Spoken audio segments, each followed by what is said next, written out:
Now, the protracted nature of conflicts today is affecting the future of entire generations of children, as warring parties flout one of the most basic rules of war, the protection of children.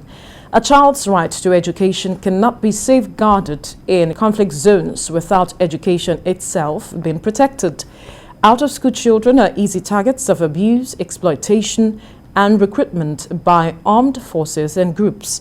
The International Day to Protect Education from Attack draws attention to the plight of more than 75 million 3 to 18-year-olds living in 35 crisis-affected countries and their urgent need of educational support. Well, joining me now to speak more about this is a publisher and book writer, Steve Olayinka. Thank you for joining us on the news. Thank you very much for having me. Now, I was reading a report that said that in the past 11 years, we have had about 2,000 teachers killed. And we also have recorded a series of abductions of children from schools. And also we saw, according to the report, the level of the number of children that are out of school as a result of the crisis we are witnessing with regards to insecurity. Is this a reflection of how much effort we have put in to ensure that education is not attacked? Well, I think effort is being made to ensure that education is not being attacked, but obviously you and I can see this as a obvious flouting of the process that has been put in place that is not working. A lot of schools are actually shut down in the Northeast particularly. Right. And this is making even those that are not affected directly to feel insecure in terms of education. And it's like we are breeding a generation of youth that are afraid of going to school. Right. And this is frightening, to say the least. When you say frightening, paint us a picture. I just read a caption of a child in Afghanistan concerning this kind of situation, and he said, I don't want to go back to school. The father was asking him, I want to buy you a new bag, get you ready, and make you fit comfortably into school. And the child said, I don't want to go to school.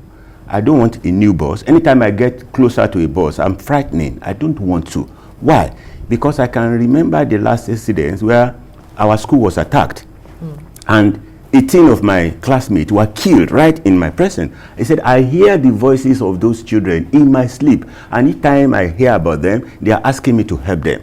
Now, you want me to go back to the same school and go through the same harrowing experience? It's quite frightening, to say the least. Quite frightening. Now, if we are to borrow lessons from all of the incidents, for instance, the Afghanistan situation that you mentioned, where do we begin if we say that we really need to address the situation? Because we know education is a fundamental right. It is a fundamental right, and the basic thing is for us for both parties, both the insurgency, the people involved in insurgency, and the government side of the divide, to stand up and stick to the United Nations regulation that says everybody stay away from school and school settings. But it's like they see this as an easy target. Even government, who are supposed to be managing the situation in a more productive manner, they are also guilty of this. I remember a particular case in Ondo State where a university student was coming back from school and was raped by one of the police people that are supposed to be protecting the environment in Ondo State. So it's not only the bandits that are guilty of this. So both sides of the divide must sit down and put their allegiance into this concept that United Nations has put in place. Everybody respect the sanctity of the school environment. Respect the sanctity and the safety that the children need. It's not just about sending children to school. They need to feel secured.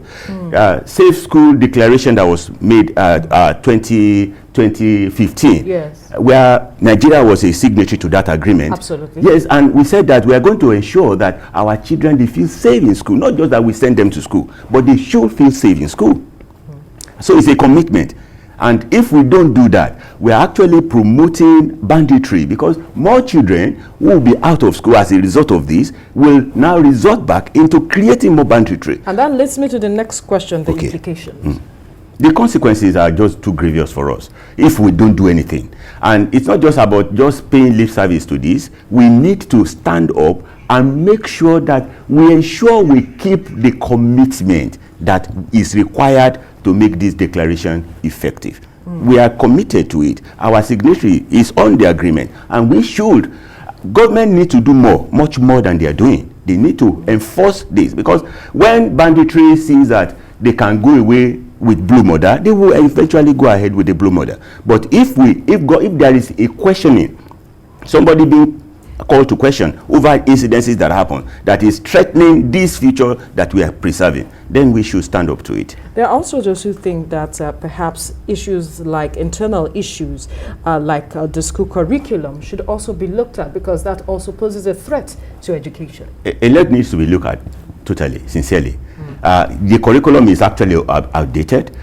By international standard, we should be reviewing our curriculum at least every 5 years. But I can't remember the last time our curriculum was revisited, meaning that we are actually running an obsolete curriculum. And this is another side to the entire discussion that we're having.